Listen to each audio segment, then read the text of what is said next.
Gisugda na kagahapon ang pagpahigayon sa bar exams 2023 kundi duha ka mga eskwelahan dinhi sa Sugbo ang nagsilbing testing center. Lain-laing eksena ang nasaksihan sa pagtimbaya sa mga takers sa gihulagway nga usa sa labing lisod nga pasulit sa nasod. Ani ang report ni Nico Sereno.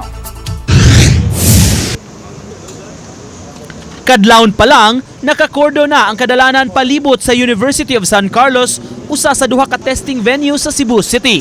Sayo nga nakadeploy ang mga pulis ug traffic enforcers. Anam-anam ang pag-abot sa mga bar takers sa pagsugod na sa unang adlaw sa pasulit. Pipila ka mga eskwelahan mimuntar og bar operations para moatiman sa mga examinees ug makapatimbaya kanila. Matod sa ubang bar ops participants, nag-request og pagkaon ng mga takers nga gisiguro nila nga mapreparar.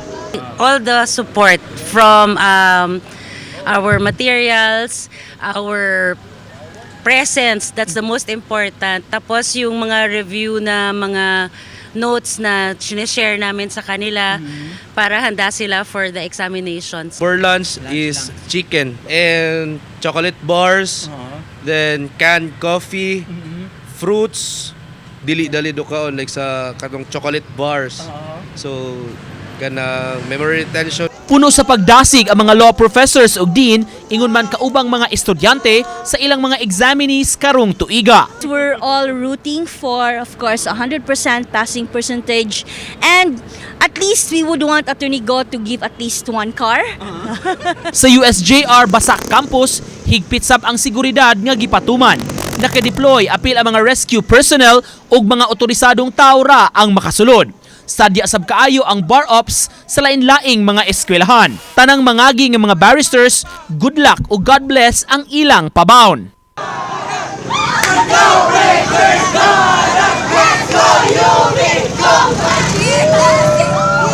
Sa kapin 10,000 ka examinees sa bar exam sa Tibok Nasod, 1,700 kanila ang mitake dinhi sa Sugbo. 500 sa USC, samtang 1,200 sa USJR. Gikalipay sa mga nalambigit nga padayon gihapon kini nga na-regionalize. Lisod yung kayo ang sa una nga muadto sa Manila usara ka venue unya 1 month pagyod ang gasto kay pagpuyo sa Manila sulod sa usa ka buwan. Second, emotionally labi na sa mga family maglagyo, whereas kung sa Cebu dali ra kayo iuli. Ang ikaduhang adlaw sa bar exams himuon karong Miyerkules, samtang ang ikatulo o katapusang adlaw karong Domingo, Setyembre 24. Katulon man ni nato nga bar exam diri, anay tay template, ang amo lang kuan ni pangandaman ang katunang Wednesday. So sa auto pagka kuan nga di ta makusog topic, bata so far sa assessment karon okay pa. Uban ni Godfrey Relien, Nico Sereno, GMA Regional TV Live.